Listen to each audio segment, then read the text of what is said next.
ফোনের গ্যালারি জুড়ে অনেক মেমোরিজ, তাই ভাবলাম সবার সাথে একটু শেয়ার করি। এত বছর কলকাতা থেকেও আমার ইন্ডিয়ান মিউজিয়াম ঘোরা হয়নি।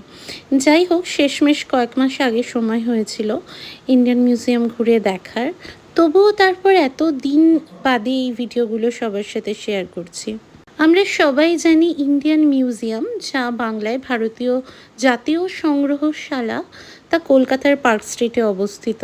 আর 1814 সালে এশিয়াটিক সোসাইটি অফ বেঙ্গল এই ইন্ডিয়ান মিউজিয়াম কলকাতায় প্রতিষ্ঠা করে। আর সেই সময় ভারতের রাজধানী ছিল কিন্তু কলকাতা।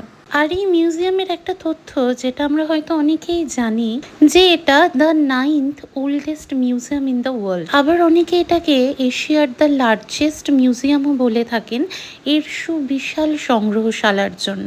আপনারা ইন্ডিয়ান মিউজিয়ামে গেলে দেখতে পারবেন এর 6টা সেকশনস আছে এবং 35 ডিফারেন্ট গ্যালারিজ আছে। বেসিক্যালি এই মিউজিয়ামে যে আর্টিফ্যাক্টসগুলো রয়েছে সেগুলো মূলত Indian art, anthropology, archaeology, zoology, geology, বোটানির বিভিন্ন আর্টিফ্যাক্টস সংগ্রহ করে রেখেছে।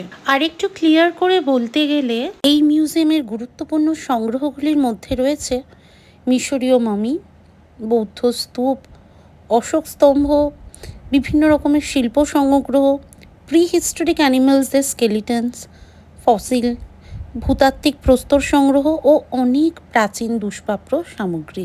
আমি বরাবরই হিস্টোরিক প্লেসেস ভিজিট করতে ভালোবাসি, মানে আমার ভীষণ ইন্টারেস্ট আছে। কিন্তু এটা ভেবে আমি সত্যিই অবাক হচ্ছি, প্রায় 6 বছর কলকাতায় থাকার পরেও এত কাছে থাকা ইন্ডিয়ান মিউজিয়াম আমি কেন ঘুরতে যাইনি।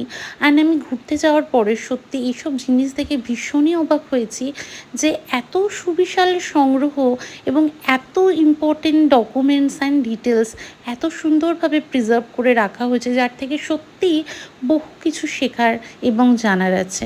এই সংগ্রহশালার 6টি সেকশন বা বিভাগ ঘুরে দেখতে আপনাদের 2 থেকে 3 ঘন্টা সময় মিনিমাম লাগবে।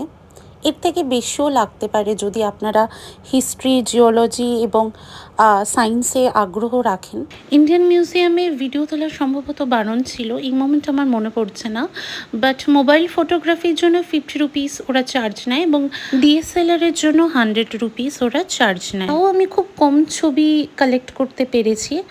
তবুও এই কটা ছবি দিয়ে একটা ভিডিও বানাতে প্রায় 3.5 মিনিটের একটা লেন্দি ভিডিও হয়েছে। তাহলে ভাবুন, এত জিনিস আছে যেটাকে ক্যামেরায় ক্যাপচার করা কিন্তু সত্যিই খুব মুশকিল। সব কিছুই কিন্তু আমাদের মনে ক্যাপচার হয়ে থাকে, আমাদের মেমোরিজে ক্যাপচার হয়ে থাকে। যাই হোক, আমার মতো সবাই ধীরে ধীরে ঘরকুনো হয়ে যেও না। যারা কলকাতায় থাকো বা কখনো কলকাতা ভিজিট করার সুযোগ হয়, তারা কিন্তু অ্যাটলিস্ট একবার হলেও ইন্ডিয়ান মিউজিয়াম ঘুরে এসো। আই ক্যান বেট সবার সত্যি ভীষণ ভালো লাগবে। অ্যান্ড তোমাদের এক্সপিরিয়েন্সটা আমার সাথে শেয়ার করো। Take care.